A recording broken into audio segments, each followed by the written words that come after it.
terinspirasi sedikit. Sekarang kita lihat, tadi sudah berdoa ini, sudah. Nanti didoakan terus waktu misa. Sekarang kita lihat sedikit, mari menoleh sejenak sebelum kita berjalan bersama untuk melihat tema itu. Apa yang pernah kita buat sehingga tema ini muncul?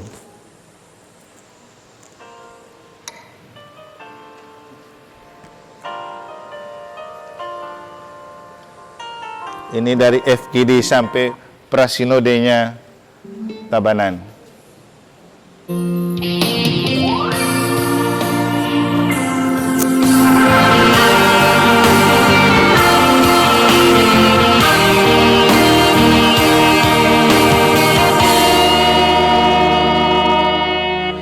Dalam dunia yang sedang terkabar,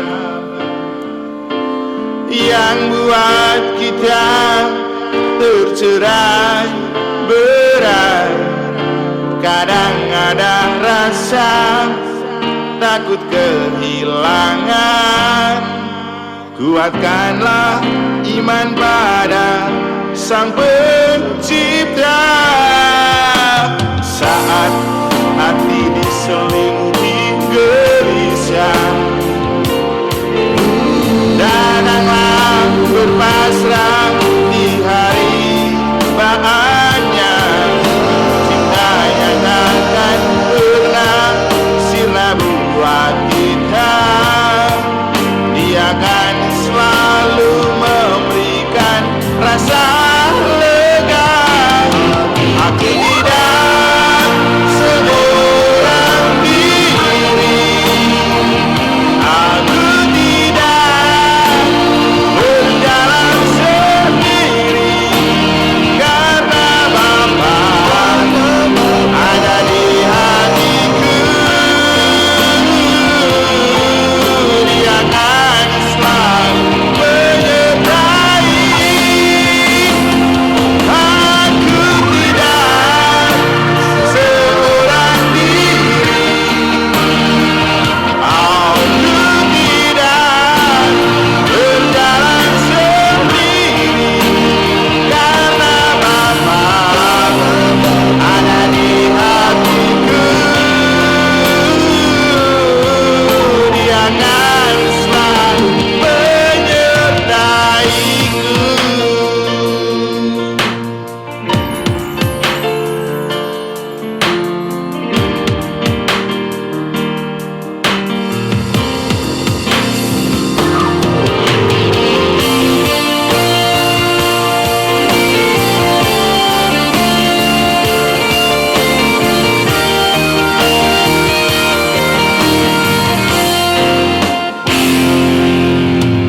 Walau berat lalui jalan terjal,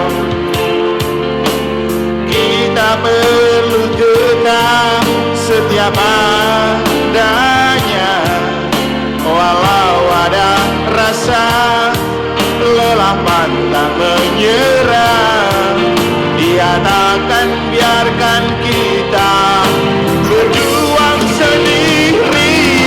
Aku tidak seorang diri, aku tidak berjalan sendiri, karena Bapa ada di hatiku.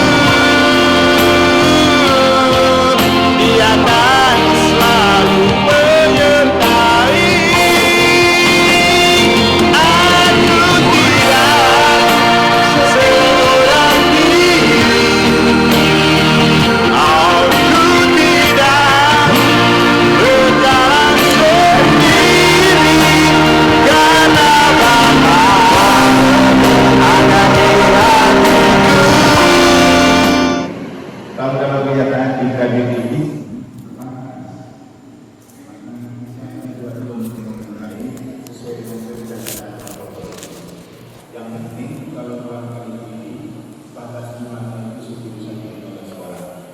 oke, itu sedikit kita melihat ke belakang. Inilah hal-hal yang membuat kita menghasilkan tema yang kita geluti ini. Ada FGD KBG, ada prasinode paroki, ada prasinode dekenat, ada sinode keuskupan. Nah, inilah hasil dari, tema ini adalah hasil dari percikan masukan-masukan umat yang sudah terjadi selama prasinode. Oke. Tema kita, bangkit dan bergerak bersama mewujudkan gereja sinodal melalui kepemimpinan partisipatif dan transformatif. Kita perlu lihat teksnya mana, konteksnya mana, subjeknya mana. Nah, teksnya itu tema tahunan. Ada 5 tema tahunan hasil sinode 5. Kemudian terjelma dalam program kerja seperti ini. Konteksnya sinode 5. Ini ada agape pertama yang terbit setelah Covid nih. Bicara tentang gereja sinodal. Kemudian ada arah dasar visi misi. Ada ada rumusan arah dasar, ada visi, ada 16 misi. Nanti kita lihat di hasil sinode yang sudah di-SK-kan oleh Bapak Uskup. Kemudian subjeknya kita di sini ada kaum tertabis, ada terbaptis, tapi semua bernama pemimpin. Di terbaptis ini ada pemimpin, ada umat. Pemimpin itu siapa saja? Nanti kita lihat.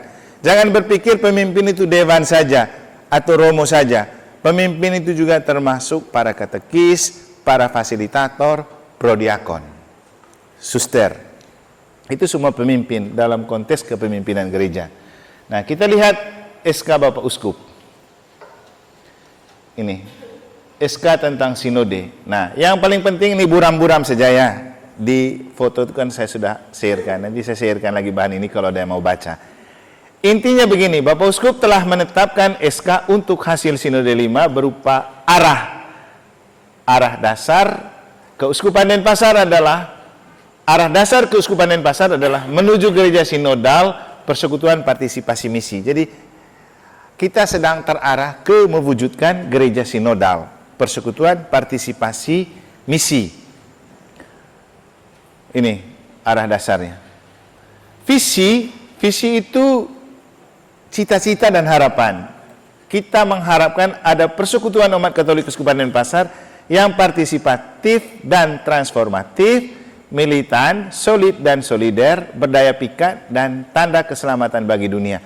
Jadi visi ini apa yang kita pandang dan kita cita-citakan terjelma dalam 5 tema tahun pastoral. Sehingga dalam tema tahun pastoral selalu mengandung unsur yang ada di visi. Misalnya, visi partisipatif dan transformatif dibuat di tahun 2024 untuk para pemimpin. Kemudian militan itu untuk iman, dibuat dalam katekese yang kontekstual untuk punya iman yang militan dalam gereja sinodal tahun 2025. Sedangkan solid dan solider itu untuk bicara semua komunitas. Jadi mulai dari keluarga, sekami, OMK, KBG, mesti solid dan solider. Keluarga itu harus solid. Lalu solider itu keluar. Sekami juga harus solid. OMK juga harus solid. Kompak. KBG apalagi. Harus kompak.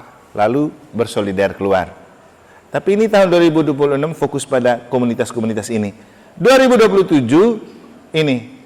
Berdaya pikat ini mengandung arti untuk rasul awam. Rasul awam di sini bisa di dunia politik juga di ekonomi. Makanya rasul PSE untuk kesejahteraan ekonomi, sedangkan untuk politik rasul awam, komisi kerawam. Ini 2027. Kemudian visi untuk tanda keselamatan bagi dunia, ini sakramen bagi dunia itu tahun 2028. Nah, di sini lebih tertuju pada keselamatan dunia universal melalui penguatan sosial ekonomi dan kelestarian lingkungan hidup. Jadi sekarang bahan pendalaman APP itu sudah curi star itu, kan kita bicara ekonomi ekologis tentang kelestarian alam. Tapi ini tema-tema yang dibuat untuk membantu dan mengarahkan kita mencapai visi kita bersama agar Keuskupan Denpasar menjadi persekutuan umat Katolik yang partisipatif, transformatif, militan, solid, solider, berdaya pikat, dan tanda keselamatan bagi dunia. Jadi, supaya gereja sinodal itu betul tampak. Misi untuk melakukan visi ini selain terjelma dalam 5 tema tahun pastoral, tapi juga dalam setiap karya pastoral kita mengandung misi seperti ini. Jadi ada 16 misi. Dan terkait dengan visi dan tema 5 tahunan. Jadi detailnya ada di sini. Misi itu artinya karya yang bisa kita lakukan untuk mengeksekusi apa yang kita programkan. Jadi selalu ada setiap tahun. Ini sepintas kurang lebih begini. Nah, sekarang kita coba lihat tahun pertama. Bangkit dan bergerak bersama mewujudkan gereja sinodal melalui kepemimpinan partisipatif. Kenapa kepemimpinan dijadikan yang pertama dari 5 tema tahunan? Karena pengandaiannya tidak ada gembala. Domba tanpa gembala pasti tercerai-berai. Maka pemimpin ini yang difermak dulu. Supaya kalau pemimpin sudah difermak, disadarkan, berpartisipasi, pasti akan ada perubahan. Kan gampang mengembalakan domba. Nanti kita lihat memang pemimpin seperti apa itu yang dimaksud dengan partisipatif dan kemudian menghasilkan transformatif. Tapi kita lihat dulu, ada 3 unsur pokok di sini. Pertama, bangkit dan bergerak bersama. Kedua, mewujudkan gereja sinodal. 3, kepemimpinan partisipatif dan transformatif. Bangkit dan bergerak bersama ini modus, cara, metode, aksi atau sikap atau gerakan. Jadi bangkit dan bergerak bersama. Cara, modus, sikap atau gerakan. Bangkit dan bergerak bersama ini tidak sama dengan bangun. Contoh, kita bangun dari tidur, belum dinamakan bangkit kalau kita masih terbaring. Waktu kita sudah bangun tapi masih terbaring, namanya masih tertidur, masih seperti tidur gitu kan, belum bangkit. Bangkit itu harus posisi sudah angkat semua, bergerak. Itu baru bangkit. Bukan hanya bangun saja. Jadi kita kan banyak kalau sudah bangun masih malas-malasan, bolak-balik lah gitu. Biar alarm sudah bunyi masih bolak-balik. Definisi bangkit bukan begitu, itu namanya bangun. Lalu bergerak. Kalau tidak bergerak, maka itu adalah patung atau jenazah. Jenazah kan bangkit juga, atau kita yang bangkitkan dia, pikul petinya. Karena dia tidak bergerak, tapi dia sudah bangkit. Ini namanya bangkit. Tapi kita ini bangkit lalu bergerak. Itu baru namanya manusia hidup. Kalau tidak bergerak berarti ogo-ogo. Ogo-ogo juga gitu kan? Kita pindahkan ogo-ogo dari parkiran ke tempat lain. Kan dia bangkit itu. Bergerak dari tempatnya. Tapi orang yang menggerakkan. Jadi ini bangkit dan bergerak. Modus, cara, aksi, sikap, gerakan. Untuk apa? Untuk mewujudkan gereja sinodal. Jadi ini harapan ya, jadi visi kita bersama. Tapi ini sebenarnya missio Dei. Jadi misi Tuhan itu untuk gereja itu terwujud secara sinodal. Sedangkan kepemimpinan partisipatif dan transformatif ini media atau sarana. Jadi subjek, kita sebagai rekan kerja Allah. Kita para pemimpin itu rekan kerja Allah. Jadi subjeknya di sini. Untuk mewujudkan gereja sinodal dengan cara bangkit dan bergerak bersama. Itu 3 unsur pokok. Nah, sekarang kita lihat latar belakang dan tujuan tema pastoral 2024, bangkit dan bergerak bersama mewujudkan gereja sinodal melalui kepemimpinan partisipatif dan transformatif. Ini dia latar belakangnya. Mengapa? Lihat hasil FGD dan Prasinode. Dulu kan 2018 tentang kepemimpinan pastoral juga kan. Kok diulang lagi? Ada perbedaannya. Nanti kita lihat perbedaannya di mana. Kemudian dengan cara apa? Tadi kita lihat cara modus bergerak itu dengan bangkit dan bergerak bersama. Untuk apa? Laksanakan amanat Sinode 4, yaitu mewujudkan gereja sinodal. Nah, kita ke pertanyaan pertama. Mengapa? Mengapa itu tema? Nah, ini jawabannya. Ini, kita flashback ke Sinode 4. Tahun 2018 temanya kepemimpinan pastoral. Hasilnya para pemimpin tetap melempem kan? Percuma kita 2018 bergulat dengan tema itu. Kok tambah loyo para pemimpinnya? Mungkin karena COVID kali ya. Kemudian Prasinode FGD dan Prasinode 5 Dekanat Bali Barat yang merupakan hasil percikan kristalisasi dari prasinode di 5 paroki. Dan menemukan 3 masalah pokok terkait kepemimpinan pastoral. Ini hasil rumusannya. Ini rangkuman pokok masalah dan harapan yang ditemukan dalam Pre-Sinode 5 di 3 dekenat, Bali Barat, Bali Timur, dan Nusa Tenggara Barat.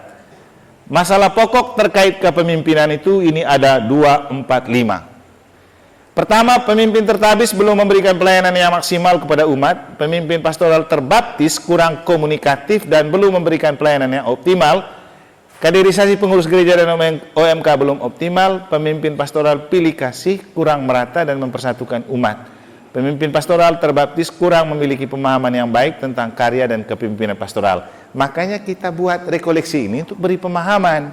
Maka kalau feeling saya nih, fungsionaris pastoral semua datang nih, frater? Semua. Fungsionaris pastoral itu mencakup pengurus KBG, pengurus lingkungan, DPP. Ada semuanya. Oh, syukur. Kalau tidak ada, kita mau buat apa dengan kepemimpinan? Kita paham dulu. Nah, ini 3 dekenat. Kita lihat dekenat kita. Bali Barat.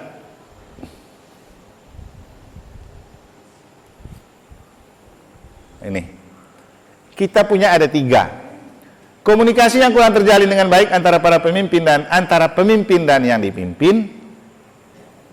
Para pemimpin itu bisa masuk juga pastor paroki, pastor rekan, pastor dengan para ketua bidang misalnya, atau para seksi-seksi, tidak ada komunikasi kalau antara pemimpin yang dipimpin ini dengan umat. Atau DPP tidak ada komunikasi dengan pengurus lingkungan dan pengurus KBG tidak ada komunikasi dengan pengurus lingkungan dan DPP, kan gitu. Itu komunikasi yang kurang, bukan tidak ada. Kemudian kaderisasi yang kurang terencana sehingga susah berjalan dengan baik. Padahal sering ada pelatihan sih untuk kepemimpinan. Yang jadi masalah, kita tidak serius untuk menindaklanjuti. Pelayanan pastoral yang kurang merata ini. Ini 3 masalah di dekenat. Nah, Tabanan punya apa? Ini Tabanan punya. Biar lebih detailnya.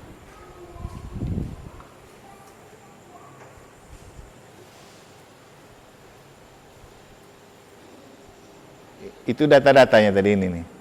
Ini data-datanya, makanya saya tulis. Prasinode Paroki Santa Maria Immaculata Tabanan, laporan FGD Prasinode 5 Keuskupan Denpasar ini. Ini ada 2 masalah pokok terkait kepemimpinan pastoral. Pertama, komunikasi yang tidak terjalin, alasannya perbedaan watak dan egois, merasa diri paling benar. Ini kita punya sudah, Tabanan punya. Benar, jangan lagi, saya tidak tanya lagi benar atau salah, karena ini sudah benar kamu punya. Yang kedua, kaderisasi kepemimpinan tidak berjalan dengan baik. Tidak ada program sosialisasi dan motivasi yang kurang. Jadi tidak ada program kaderisasi kepemimpinan, sosialisasi dan motivasi yang kurang. Nah, ini kamu punya. Nah, ada peluangnya tersedianya media, sarana dan prasarana untuk komunikasi. Apalagi zaman canggih seperti sekarang nih, tidak ada alasan lagi untuk tidak bisa berkomunikasi. Saya selalu bilang begini juga di negara. Kita kalau chat di grup yang berhubungan dengan kita punya karya pastoral, semua pada diam. Giliran chat yang tidak beres, tidak benar, semua orang merespon. Kalau ada yang aneh-aneh di grup, banyak orang respon. Kalau ada yang baik-baik, orang tidak mau respon. Kenapa ya? Mungkin ini penyakit juga ini untuk para pemimpin. Sehingga kesannya tidak ada komunikasi karena semua pada cuek. Walaupun sudah membaca, tapi cuek. Padahal kan kalau kita like saja atau bilang terima kasih kan cukup. Biar yang mengirim berita juga tahu, oh sudah baca dia. Ya, seperti yang saya bilang di awal tadi, kadang-kadang orang sudah baca, tapi karena dia tidak beri sinyal, dia bisa jadi alasan. Saya tidak lihat di WA. Iya, padahal kau pegang HP terus, baru tidak lihat di WA. Sudahlah kau tipu sesama, tapi Tuhan kau tidak bisa tipu. Kan Tuhan lihat semua. Maka fokus kita di 2024 itu pada karakter kepemimpinan yang partisipatif dan transformatif. Jadi ini karakter, berarti sesuatu yang penting di bagian dalam. Karakter itu terekspresi dalam tingkah laku. Kalau orang yang sudah ikut weekend MA kan tahu, pada umumnya ada 4 karakter setiap pribadi kan. Jadi ada penolong, ada perencana, ada pemikir, dan ada katalisator, pendobrak. Nah, dalam konteks kepemimpinan ini, karakter partisipatif dan transformatif. Jadi, pertanyaannya memang siapa itu pemimpin pastoral? Lalu, kalau sudah jadi pemimpin pastoral, kita buat apa? Bersama siapa? Karena bicara sinodal itu harus bersama orang lain, tidak sendiri-sendiri. Nah, ini pemimpin pastoral. Nanti bisa dibaca di rumusan kepemimpinan pastoral tahun 2018. Tapi kata kuncinya di sini. Pemimpin pastoral adalah mereka yang mengambil bagian dalam Tritugas Kristus sebagai imam, nabi, raja. Kita semua setelah dibaptis semua jadi imam. Imam terbaptis, bukan tertabis. Jadi, imam itu kan tugasnya menguduskan. Makanya kamu saling menguduskan dalam doa di dalam keluarga. Makanya doa keluarga itu penting untuk menjalankan fungsi imam, saling menguduskan. Kamu juga bisa mendoakan kami pastor. Walaupun kami imam, kamu juga berdoa untuk menguduskan kami. Dan itu penting, kami mendoakan kamu. Gitu. Karena imam ini dengan rahmat sakramen baptisan, semua jadi imam. Kemudian nabi. Nabi ini kan mewartakan sabda. Itu semua tugas kita, tidak harus jadi pastor. Katekis, apa segala macam kan mengajar. Raja, ini pemimpin, pengurus KBG, pengurus lingkungan. Itulah definisi pemimpin pastoral. Makanya di doa tahun itu ada Yesus pemimpin. Tapi pemimpin seperti apa? Nanti kita lihat.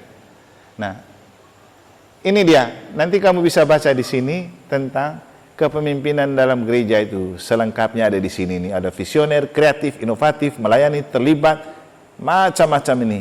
Nah, tahun ini cuma ada 2 aja ambil, terlibat dan transformatif.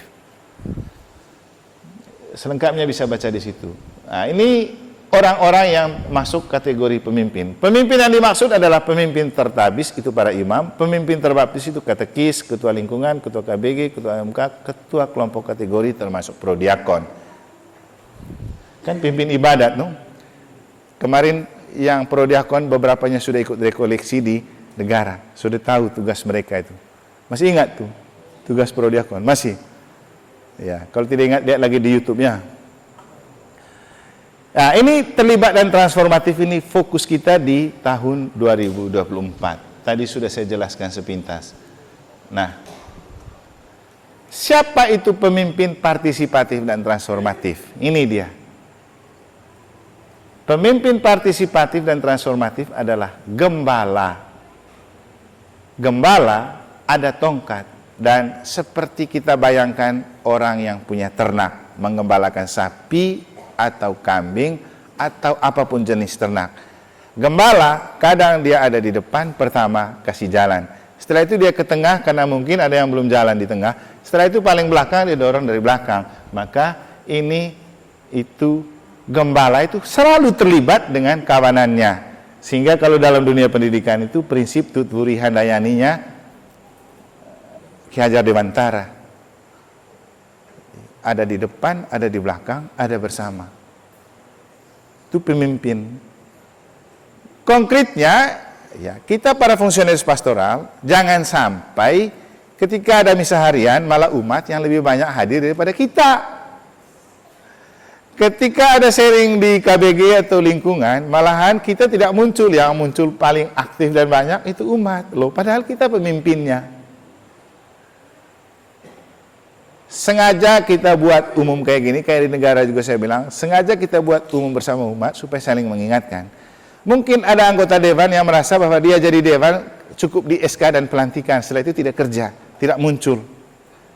Maka umat mengingatkan, kau pemimpin, jangan lupa datang. Bagaimana umat datang kalau kau tidak datang?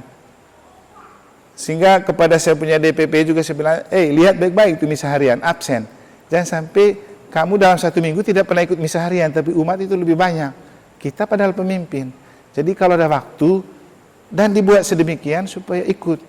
Store muka lah istilahnya. Store muka saja. Begitu juga kalau ada lingkungan, jangan sampai DPP, pengurus, tidak muncul. Kau bisa nyanyi atau tidak nyanyi tidak terlalu penting. Yang penting kau hadir, ada di samping, berada bersama, itu cukup. Coba lihat Bunda Maria. Dia tidak ikut panggul salib ke Golgota, tapi saling memandang saja sudah cukup untuk menguatkan Yesus. Dia selalu hadir saja sudah cukup untuk menguatkan Yesus. Bahkan dia setia untuk hadir sampai di Golgota. Dan ternyata walaupun Yesus dibombardir, jatuh berapa kali, dia tetap ingat bundanya. Buktinya apa? Sebelum dia menghembuskan nafas terakhir, dia bilang apa? Yohanes, ini ibumu. Dia bilang ibunya, ibu, ini anakmu. Karena dia akan mati. Dia ingat. Jadi kita nih kalau hadir terus dalam setiap kegiatan, mungkin kita punya umat sendiri lupa, tapi Tuhan itu tidak pernah tidur untuk lihat, kita selalu ada. Jadi jangan hadir untuk dinilai, tapi hadirlah untuk dilihat Tuhan. Bahwa kemudian kita aktif atau tidak aktif itu soal lain, tapi kau hadir dulu. Dulu kita waktu seminari tinggi, ada romo spiritual yang mengajak kita, kamu para frater, kamu mau tidur ke apa di gereja, yang penting datang saja misa harian. Mau lanjut tidur di sini tidak apa-apa. Nanti roh yang bantu. Gitu juga kita, hadir saja dulu. Itu namanya terlibat. Kemudian kalau kita hadir, pasti ada yang baru. Karena definisi perubahan itu sesuatu yang lain dari yang dulu. Itu namanya perubahan. Tapi kalau sama saja, itu bukan perubahan. Makanya tadi saya bilang, ketika kamu menganggap ini rekoleksi lebih banyak orangnya, itulah perubahan lain dari dulu.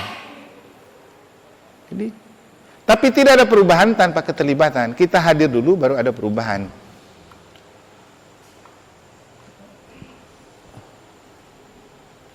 Nah, ini penjelasan lebih lengkapnya juga ada di Surat Gembala Bapak Uskup. Ini karena saya yang rumuskan, jadi di saya filenya juga masih ada. Ini lengkapnya. Tapi intinya tadi di hal yang saya sudah sampaikan. Oke. Sekarang kita lihat, tadi itu karakter pemimpin yang partisipatif dan transformatif. Sekarang sifat. Kan di dalam karakter itu ada sifat. Sifat ini yang terkait dengan perilaku sehari-hari. Maka seorang pemimpin partisipatif dan transformatif, sifat utama dan pertamanya harus ada kepedulian. Peduli. Seperti yang saya bilang tadi, ada info di grup, peduli dong, respon sedikit. Supaya orang tahu kita respon.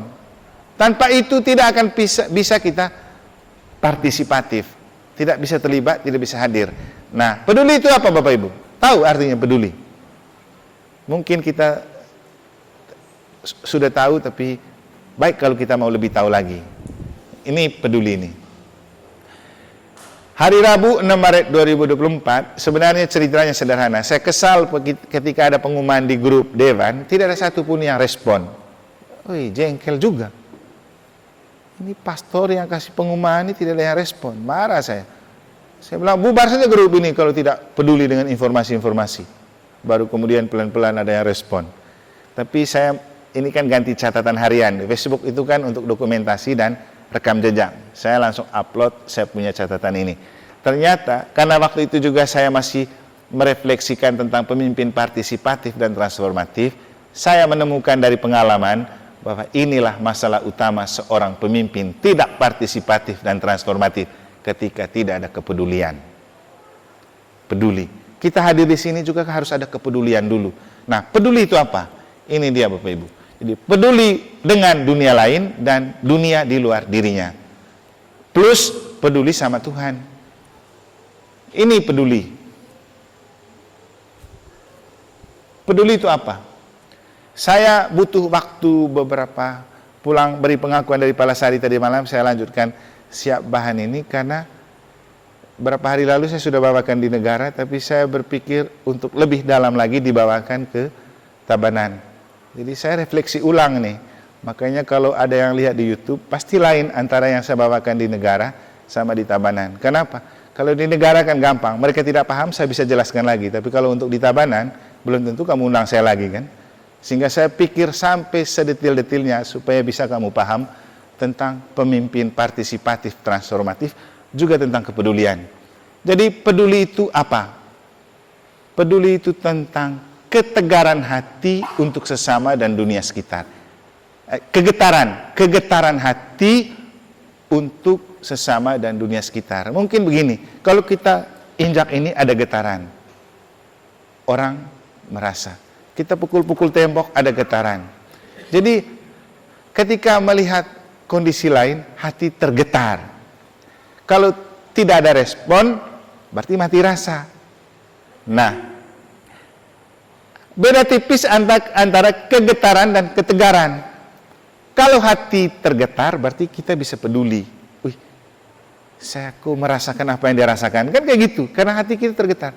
Tapi kalau hati kita tegar, kita tidak akan peduli. Kau mau merintih di sana, kau mau mengeluh, kau mau menangis. Jadi orang yang tegar hati itu tidak akan pernah peduli. Lihat orang lain mungkin lagi muka muram, dia cuek-cuek saja. Tapi kalau orang yang tergetar hatinya, pasti dia mendekati dan bertanya, kamu kok hari ini kayak loyo sekali, kok muram, ada apa ya? Itu kalau orang peduli. Kalau orang tidak peduli, dia tidak akan pernah merespon kenyataan. Saya rasa di dalam hidup berpasutri juga banyak yang tidak peduli dan tidak mampu menemukan getaran itu. Ataupun kalau melihat mungkin istri lagi muka muram, muka masam, sedih, ya suami karena tidak mau peduli. Dia sibuk dengan yang lain, sibuk dengan pekerjaan. Padahal justru pada kondisi seperti itu, butuh kepekaan hati untuk turut merasakan apa yang dirasakan oleh orang lain. Jadi nanti kita lihat peduli itu sampai di tahap ini, simpati dan empati. Tapi kita lihat dulu prosesnya. Jadi kegetaran hati tergetar untuk sesama dan dunia sekitar. Kemudian peduli itu artinya taruh hati di mulut, taruh hati di telinga, taruh hati di mata, taruh hati di otak. Jadi peduli artinya taruh hati di mulut. Orang peduli tidak sembrono berbicara. Dia coba merasakan dulu. Demikian juga dengan telinga. Orang yang peduli pasti dia mendengar sesuatu itu pasang betul telinga, bahkan telinga hati. Sampai dia tahu betul persoalan baru dia merespon. Taruh hati di mata. Mata itu penting supaya tidak melihat orang lain secara negatif.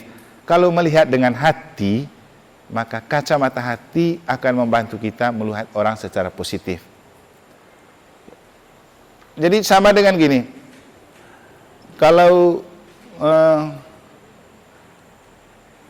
kacamata sekarang bikin terbaliknya, kacamata minus untuk membuat yang negatif jadi lebih positif, kan bisa menerangi yang kabur tuh kacamata minus. Tapi kalau kacamata positif untuk apa? Mengaburkan yang besar ya. Ya sudahlah. Yang paling penting begini, apapun yang ada di luar kita sangat tergantung pada kacamata mana kita melihat. Semakin banyak kacamata positif untuk kita melihat sesuatu, semakin bagus. Tapi tidak akan ada penglihatan yang positif kalau tidak punya hati yang positif. Kalau hati negatif atau hati sakit hati, sepositif apapun yang dilakukan orang dan dibuat orang, pasti akan selalu negatif. Contoh, kalau kita iri dan cemburu atau benci dengan seseorang, sebaik apapun prestasi dan perbuatan orang baik itu, pasti di mata kita selalu tidak baik. Karena kita melihat pakai kacamata negatif. Sebaliknya, seburuk dan sejahat apapun orang, kalau kita lihat pakai kacamata hati yang positif, maka kita tidak akan persoalkan. Nah, yang sering terjadi, kita kadang membesar-besarkan hal yang kecil yang tidak perlu dipersoalkan. Makanya kita punya banyak masalah, karena suka membesarkan hal yang sebenarnya bukan masalah. Jadi kita ini kalah dengan prinsip Pegadaian. Kalau Pegadaian punya prinsip itu, mengatasi masalah tanpa masalah. Kita mengatasi masalah dengan perbanyakkan permasalahan-permasalahan lain, sehingga hasilnya tidak pernah selesai. Kemudian, orang peduli itu orang yang taruh hati di tangan. Taruh hati di tangan. Dan orang yang peduli ketika dia ada getaran hati, taruh hati di mulut, telinga, mata, dan otak dan di tangan, itu yang membuat dia mudah simpati dan empati. Tahu kan juga perbedaannya kan? Simpati itu merasa tertarik dengan apa yang kita lihat. Ya, kalau simpati hanya tertarik saja. Tapi kalau empati, mencoba turut merasakan apa yang sedang dirasakan oleh orang lain. Di kitab suci itu kan ada Yesus bilang, taruh taruh perasaanmu sedang berada di hati orang lain. Makanya Yesus berani mengajarkan, perlakukanlah orang lain seperti dirimu ingin diperlakukan. Karena ini soal rasa. Jadi kalau kita coba menempatkan diri pada posisi orang, pasti kita tidak sembrono berbicara tentang orang. Karena pasti akan berpikir kalau itu adalah saya. Dan kita bisa akan masuk dalam persoalan orang lain kalau kita coba ikut merasakan apa yang sedang dirasakan oleh orang lain. Jadi itulah empati. Peduli harus sampai pada sikap simpati dan empati. Kembalinya begini, ada banyak kegiatan di dalam gereja yang butuh kehadiran kita, tapi tidak akan mungkin kita hadir kalau kita tidak peduli, tidak ada hati. Mendengar informasi dengan hati, melihat pengumuman dengan hati, kan susah itu. Jadi itu peduli. Pemimpin partisipatif dan transformatif harus peduli. Nah, kita lihat ada pertanyaan tadi, kita buat apa bersama siapa sebagai pemimpin? Jadi taruh cintamu di tanganmu. Genggamlah tanganmu dalam cinta satu sama lain, lalu katakan, let's go together, sukseskan gereja sinodal, persekutuan, partisipasi, misi. Kurang lebih seperti begini dia. Ini tadi, peduli, taruh tangan di hati, taruh hati di tangan, biarkan telapakmu menjadi cinta. Karena ternyata orang yang dermawan harus orang yang punya cinta di tangannya. Kalau tidak punya cinta, tidak mungkin dia akan berdermawan. Jadi orang yang dermawan kan orang yang rajin memberi. Termasuk ketika kita memberi diri kepada orang, itu karena ada cinta di hati, dan kita berani terbuka tangan karena kita mau mencintai. Nah, setelah ada cinta di setiap telapak tangan, cobalah genggam tangan satu sama lain yang sudah ada cinta di telapaknya. Pasti solid. Karena yang ada adalah persekutuan cinta. Jadi kalau di keluarga, KBG, ada cinta di setiap hati, tangan, mata, kepala, dan kita bergandengan tangan dalam cinta untuk maju bersama, pasti gereja sinodal itu sukses. Tapi tanpa cinta taruh di tangan, tidak akan pernah. Mau diulang-ulang pun tema ini tidak akan berhasil. Tapi kembali ke pemimpin. Pemimpin yang jadi contoh untuk membuat cinta itu ada di kepala, ada di mata, ada di mulut, ada di telinga, dan ada di tangan. Nah, ini sebuah inspirasi yang bisa kita simak untuk memaknai yang seperti ini bisa terjadi nggak kalau tidak ada pemimpin dan tidak ada hati di tangan.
Coba maknai.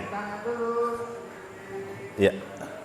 Ini anak-anak SDK Marsudirini Negara. Bayangkan kalau tidak ada hati untuk bermain, tidak mungkin mereka sukses memainkan benda mati ini. Mereka sukses membawa hati ke matanya untuk melihat teks, untuk melihat dirgen. Mereka sukses mengalihkan telinganya, hatinya ke telinganya untuk mendengar bunyi satu sama lain biar kedengarannya harmonis kan. Mereka sukses membawa hatinya ke kepalanya untuk mengerti satu sama lain. Mereka sukses membawa hatinya ke tangannya untuk memainkan bambu-bambu mati ini menjadi bunyi yang harmonis. Dan kenapa mereka sukses? Ada pemimpin yang mereka dengar dan ikut arahan. Jadi inilah gereja sinodal. Kalau tidak berani ada hati yang punya kasih dan ada Tuhan dan mengalihkan hati itu dalam kepedulian, taruh di mata, taruh di kepala, taruh di mulut, taruh di telinga, taruh di tangan, tidak akan sukses ini gereja sinodal.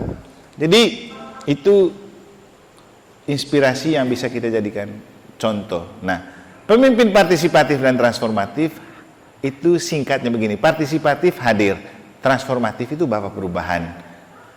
Dan hadir dalam Ekaristi untuk bisa mengubah diri, lalu bisa mengubah orang. Karena kita tidak bisa mengubah dunia, kita hanya bisa mengubah diri untuk menyesuaikan diri dengan dunia. Makanya kalau yang ikut sinode tahu, pertama, missio ad intra sebelum ad extra. Injili diri dulu sebelum menginjili orang lain. Jadi kalau mau jadi agen perubahan, rubah diri dulu, baru bisa merubah orang. Kalau kita mau orang lain berubah, tapi kita tidak berubah, tidak akan ada perubahan. Doa bersama, sharing kitab suci bersama, makan bersama, kerja bersama, latih kor bersama, dan lain-lain kebersamaan demi kebaikan bersama. Ini hanya contoh saja, misalnya. Ini, Ekaristi bersama. Ini umat kita kalau harian di sana. Banyak kan?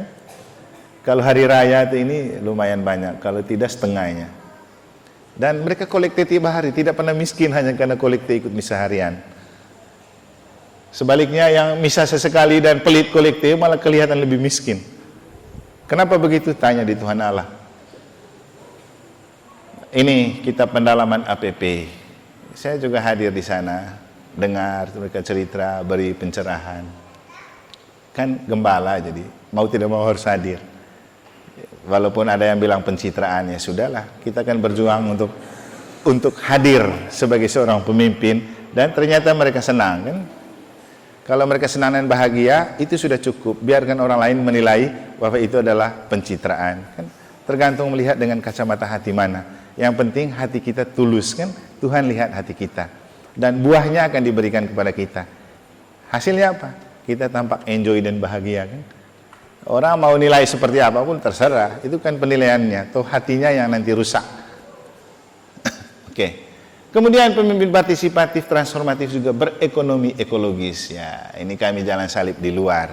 Karena kebetulan kami punya penelitian jalan salib di luar, di seputar gereja, hasil dari sumbangan negara melalui PSI. Kemudian ini bakti-bakti bersama mereka yang tadi. Ya, lagi-lagi pencitraan, tapi tidak apa-apa. Kita kan berjuang sebagai pemimpin yang hadir dan membawa perubahan. Public figure kan memang tidak bebas dari penilaian. Yang penting hati kita tulus. Orang boleh menilai apa saja. Ini ada anak-anak ikut juga. Ya, intinya kenapa anak-anak semangat kalau ada kegiatan di gereja, tapi kita orang tua malah loyo-loyo. Sudah.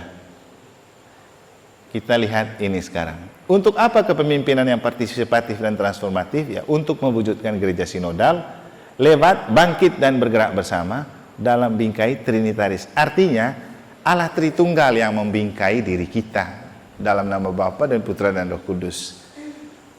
Karena kepemimpinan kita itu melanjutkan kepemimpinan mereka. Maka tadi kan untuk gereja sukseskan gereja sinodal. Gereja sinodal itu apa? Nanti baca nih bahan ini ada di rumusan sinode.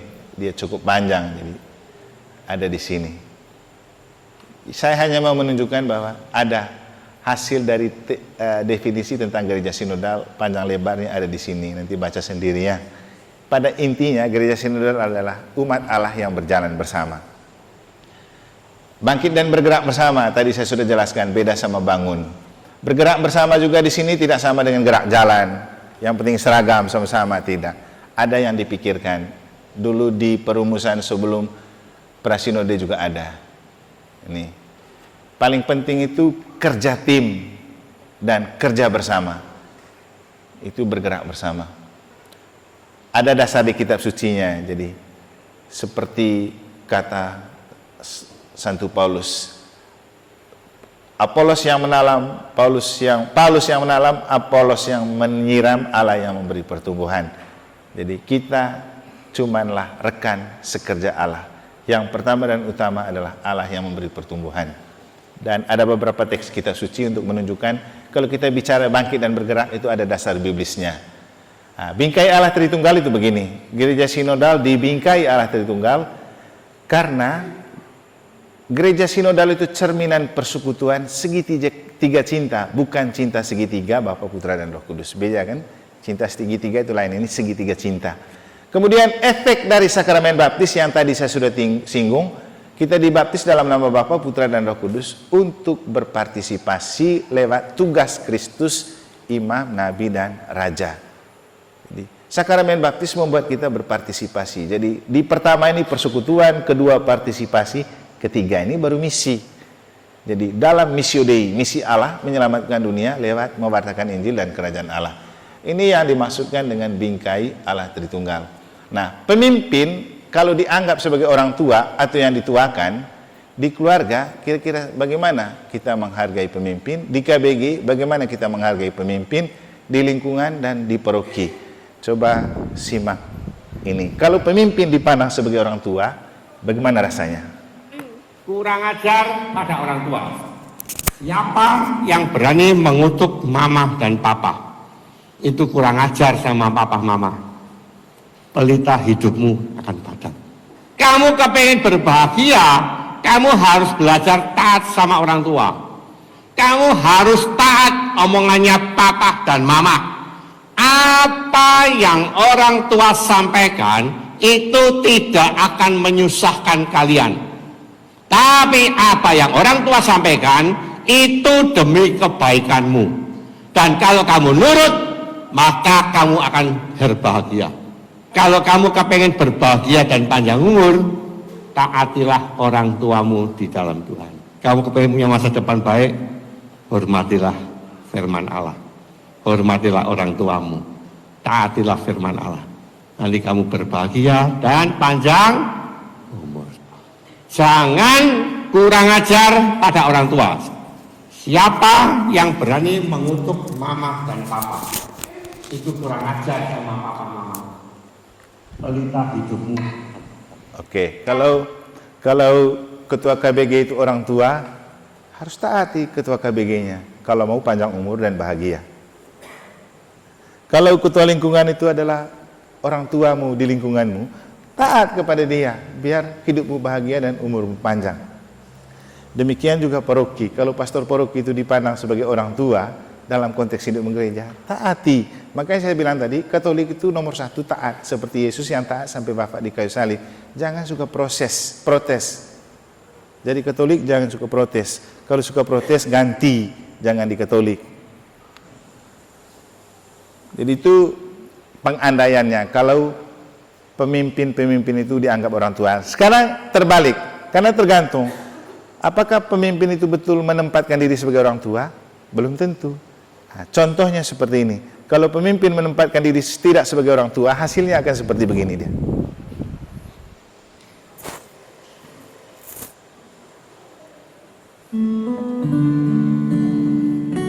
Lihat baik gambarnya.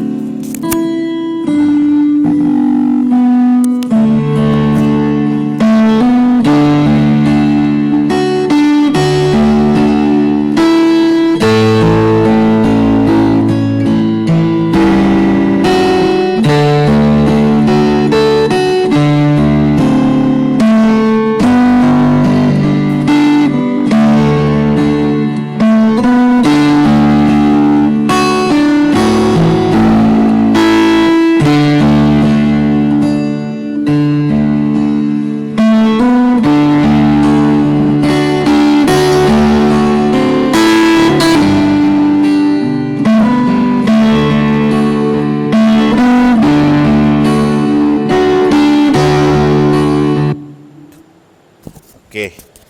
Itu contoh kepedulian. Kita itu diminta untuk peduli kepada sesama, bukan peduli kepada barang. Coba lihat, ketika orang tua lebih peduli kepada HP, HP itu tidak punya perasaan loh kalau kita cuekin. Tapi manusia kalau dicuekin dia punya perasaan. Lihat anak tadi, ketika dicuekin bapaknya hanya karena lebih peduli sama HP, kan kecewa dia. Dalam hatinya, aduh kenapa saya punya bapak seperti ini? Kalau Tuhan mau ambil saja ini bapak kayak gini, kan gitu. Sebaliknya yang lebih peduli dengan manusia itu ada di bawah tadi, bahagia yang didapatkan anak itu. Gitu juga kita. Kenapa tadi saya bilang pemimpin partisipatif dan transformatif harus punya kepedulian. Karena kepedulian kita akan membahagiakan orang. Siapa sih orang yang tidak mau dihargai? Jadi kita merespon saja orang senang. Jangan cuek. Jangan sampai barang lebih kita pedulikan daripada sesama.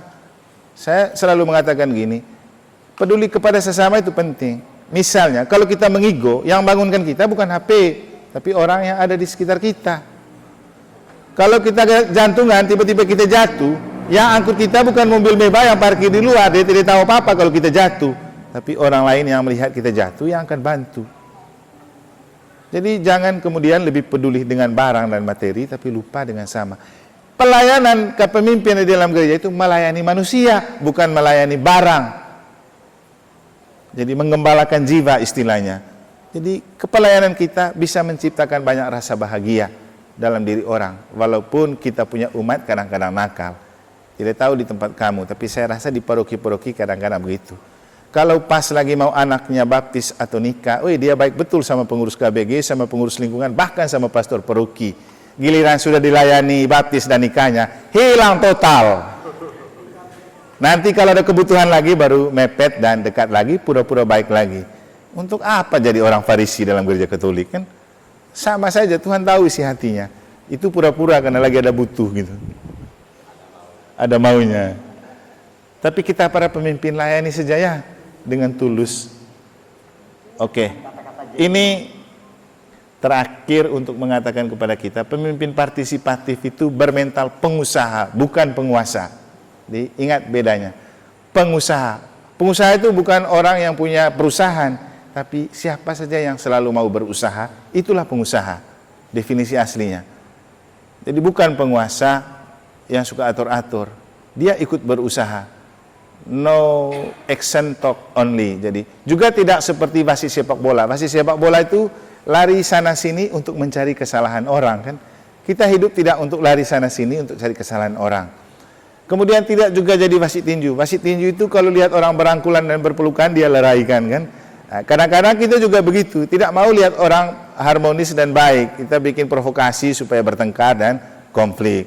Jadi kita tidak seperti itu. Nah sekarang mari kita menyimak, inilah seorang pengusaha dan pemimpin yang sejati itu kalau seperti begini. Ingat dengan kata-kata Jack Ma, orang-orang yang bermental miskin itu adalah orang-orang yang susah dilayani. Diberi sebuah peluang dengan gratis, mereka pikir itu jebakan. Ditawarkan investasi kecil, katanya hasilnya tidak besar. Ditawarkan investasi yang besar, katanya mereka nggak punya modal. Diajak melakukan hal-hal yang baru, mereka berpikir bahwa mereka tidak punya pengalaman. Diajak bisnis tradisional, katanya persaingannya itu berat sekali di luaran. Diajak bisnis yang model baru, katanya itu multi level marketing. Diajak buka toko, katanya ngeluh nggak bebas. Diajak bisnis apa aja, mereka bilang mereka nggak punya keahlian. Jadi orang-orang bermental miskin ini selalu berpikir lebih banyak daripada profesor, tapi bertindak lebih sedikit dari orang buta. Dan coba Anda tanyakan kepada mereka, apa yang sudah mereka lakukan terhadap hidup mereka? Niscaya mereka akan susah untuk menjawab apa yang Anda tanyakan. Padahal hidup itu berjalan terus. Dan tanpa mereka sadari, mereka itu lagi menyia-nyiakan hidup yang hanya sementara di dunia ini. Apa yang terjadi dengan kita sekarang?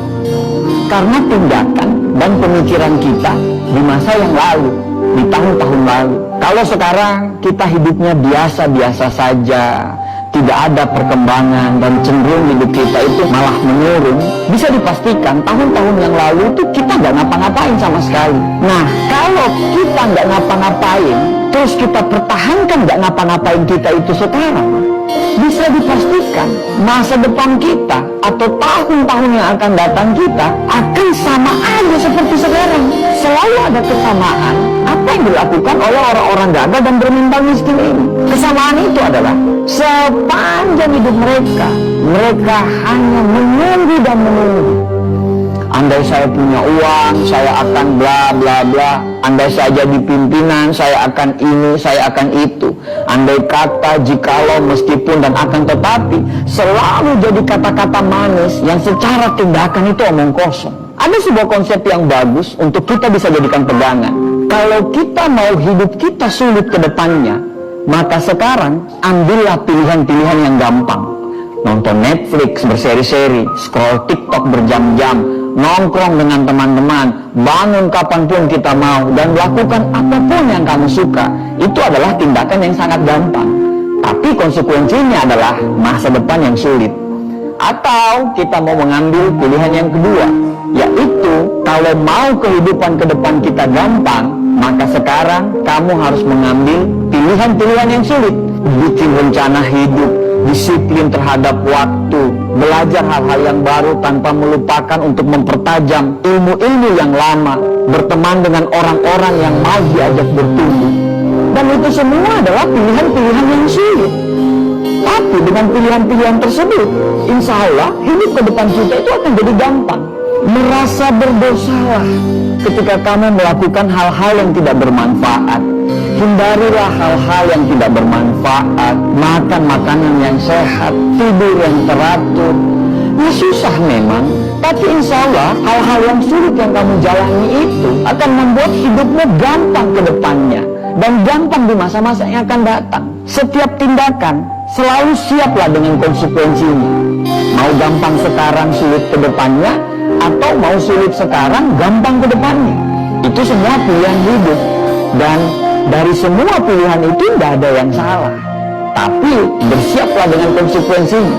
Susah memang dibedakan mana orang yang serius mau berubah dan orang yang cuma ngomongnya doang yang besar. Kamu tahu kalau hidupmu masih serba kekurangan, tapi kamu malah tidak mau kerja keras. Kamu tahu kalau sukses itu butuh perjuangan dan kegagalan, tapi kerjamu hanya mengeluh dan banyak protes. Kamu tahu kalau kamu kurang, tapi justru kamu bangga dengan kekuranganmu itu. Bahkan parahnya, kekurangan itu justru kamu jadikan alasan pembenaran kenapa kamu masih seperti ini. Ya wajarlah dia sukses, dia akan punya modal, sedangkan saya, ya wajarlah orang tuanya kaya, sedangkan saya, ya wajarlah dia didukung, sedangkan saya, ya wajarlah, maklumlah, mereka yang pantas apalah, dan bla bla bla bla bla. Banyak sekali alasan yang Anda ungkapkan. Padahal setiap orang itu pasti punya perangnya masing-masing loh. Kamu berperang dengan perangmu sendiri, begitu juga mereka. Mereka berperang dengan perangnya masing-masing. Setiap orang ada dengan masalahnya masing-masing. Bedanya, kamu menyerah dan mereka masih menyelesaikan masalah mereka dan mereka tidak pernah keluar dari arena pertempuran. Kalau kamu tidak berjuang, terus apa yang mau dimenangkan? Akhirnya, orang-orang sukses dan kita lagi-lagi tidak sukses. Setelah melihat mereka sukses, apa kata kita? Wajarlah, mereka kan beda. Ya iyalah beda. Orang-orang sukses itu pasti berbeda.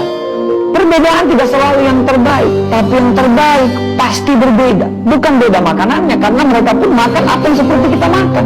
Bukan beda dari kecerdasan. Terkadang orang-orang sukses itu justru kepintaran dan kecerdasannya itu jauh di bawah kita. Tapi yang membedakan itu adalah action dan tindakannya. Saat kamu menunggu perubahan datang, mereka selalu menciptakan perubahan. Sampai kapan kamu menunggu dan tertinggal? Lebih baik gagal karena melakukan sesuatu daripada sukses tapi tidak melakukan apa-apa dalam hidup. Manusia itu bisa berubah karena Tuhan menciptakan kita selalu ada maksud dari penciptaan tersebut. Tidak ada yang bisa merubah diri kita kecuali diri kita sendiri yang mau berubah. Berdoa lebih banyak, bangun lebih pagi, belajar lebih giat lagi, cari lingkungan pertemanan yang memang betul-betul membuat kita bertumbuh. Selalu positif tiap hari dan jangan banyak mengeluh. Pelajari semua pola-pola kenapa orang bisa sukses. Karena sukses itu berpola, gagal pun berpola. Ya, terserah kamu mau ngomong apa, mau ngomong kita kebanyakan bacot lah, atau apapun itu. Tapi setidaknya kami sudah mengingatkan. Tugas kami itu hanya mengingatkan. Sesungguhnya, kamu tidak akan dapat memberi hidayah kepada orang yang kamu kasihi. Tapi Allah memberi hidayah kepada orang yang dikehendaki. Orang positif selalu saling mendoakan. Orang negatif akan saling menjatuhkan. Orang sukses itu paham proses, sedangkan orang gagal pasti banyak protes. Semoga kita dan keturunan kita bisa sukses dan bisa memberikan sumbangsi untuk negara ini. Dan semoga kita terhindar menjadi orang-orang yang hanya ngomong doang, tapi nol secara tindakan. Terima kasih.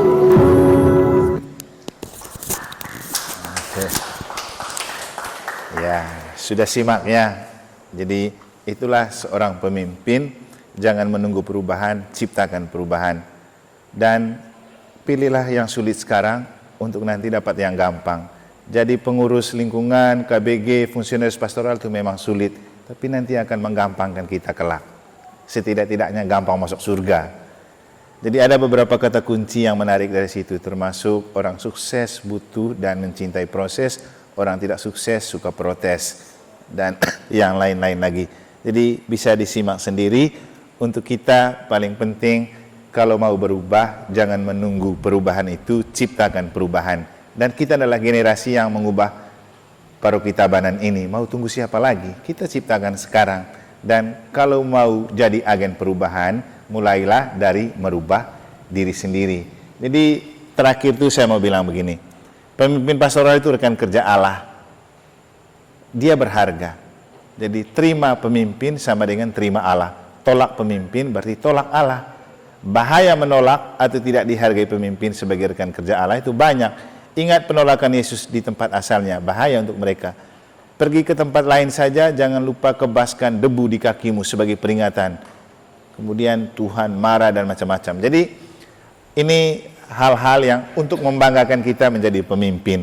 Kita itu rekan kerja Allah, biar potongannya tidak menarik tapi rekan kerja Allah. Jadi ini mungkin hal-hal yang bisa saya sampaikan untuk Bapak Ibu. Memang kesannya agak lama, tapi saya hanya tidak mau abal-abal atau kaleng-kaleng memberikan kepada kamu tema kepemimpinan. Karena yang paling penting bukan soal tema yang ada di luar kita, tapi bagaimana tema itu bisa mempengaruhi untuk kita bisa menjadi agen perubahan dengan partisipasi dan transformatif. Kembali ke kata-kata di film atau TikTok tadi.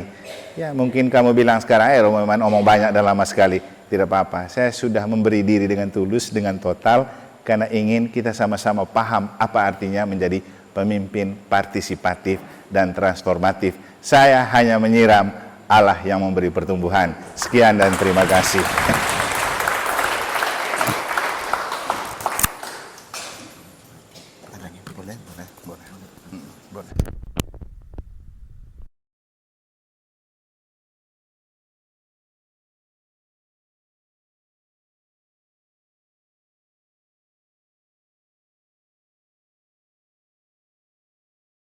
Mendalami pokok-pokok yang sudah diberikan oleh Romo Eman tadi, apakah ada pertanyaan dari Bapak Ibu? Kita buka untuk dua penanya.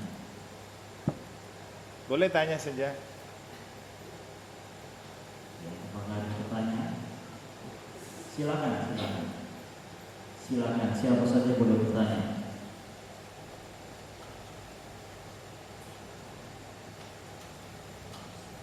Sudah lapar nih. Ada. Sudah lengkap ya? Oh, ada yang bertanya? Oh ada, sudah boleh angkat.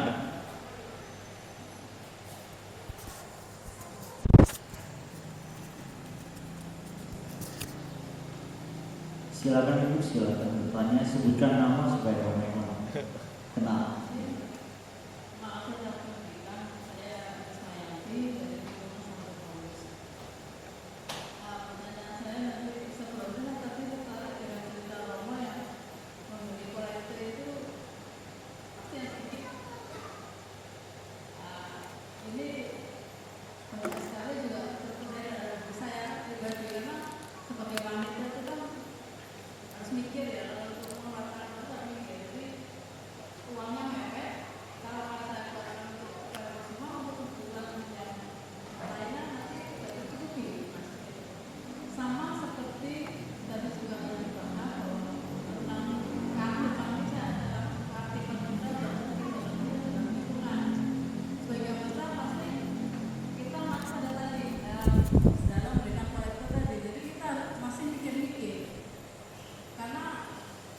kita ada yang mungkin waktunya mau ikut beribadah full, aduh kok waktu kita buang untuk padahal aku harus melakukan kegiatan lebih penting menurut dari kita masing-masing.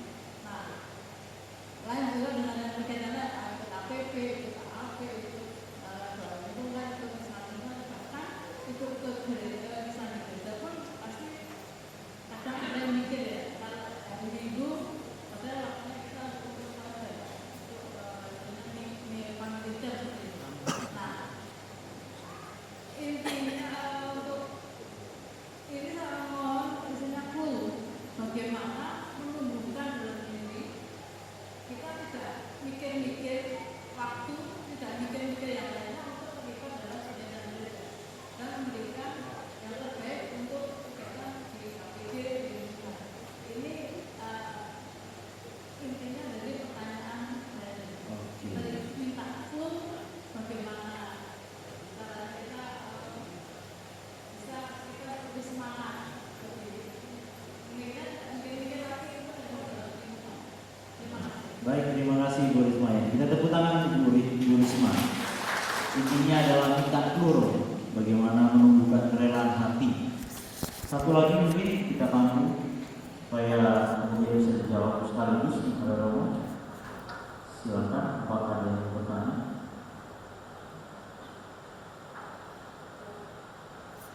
Tanya saja, nanti saya tidak kasih tahu pastor paroki. Oke, Romo, kita Ya. berikan kepada Romo untuk menjawab pertanyaan tadi. Oke. Untuk itulah kita rekoleksi tadi, untuk menjawab pertanyaan itu. Jadi, lakukan apapun dengan kasih. Omnia in caritate, motonya Bapak Uskup Ruteng yang pas juga hari ini merayakan hari ulang tahun Tabisan Uskup. Jadi, jangan banyak mikir, buka hati saja. Karena kalau sudah mulai muncul pikiran, pikiran itu kacau, bisa merusak apa yang sudah ada di hati. Dari tadi kita berbicara tentang pentingnya buka hati. Taruh hati di kepala, di pikiran itu. Taruh hati di mata, taruh hati di telinga, taruh hati di mulut, taruh hati di tangan. Lakukan apapun dengan hati. Pikiran akan membuat kita terjebak dalam bahaya kalkulasi. Karena memang tugasnya pikiran, berpikir itu untuk mengkalkulasikan sesuatu, masuk akal tidak atau tidak, untung atau tidak. Jadi kalau bicara pelayanan, tidak bisa kita pikirkan dari segi bisnis. Tapi jangan berpikir ketika kita punya waktu untuk melayani kita rugi secara ekonomi. Memang faktanya begitu. Tapi Tuhan ini selalu punya cara untuk memenuhi kebutuhan kita. Tergantung kita percaya atau tidak. Itu saja. Memang kata Tuhan kita bekerja tanpa upah, tapi itu bohong juga Tuhan, dia tetap upahin kok.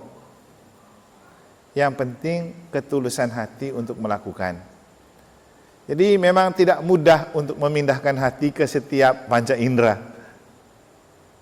Ya, justru karena itulah tadi di TikTok tadi ternyata akhirnya jangan lupa berdoa kan. Bahkan doa itu dijadikan pola hidup. Penting. Karena manusia kita secara manusiawi pasti memang banyak perhitungan. Dan kalau kita sudah mulai berhitung, pasti kita tidak mau ambil yang rugi. Masalahnya kalau bicara tentang pelayanan, pasti selalu rugi dari segi kalkulasi manusia.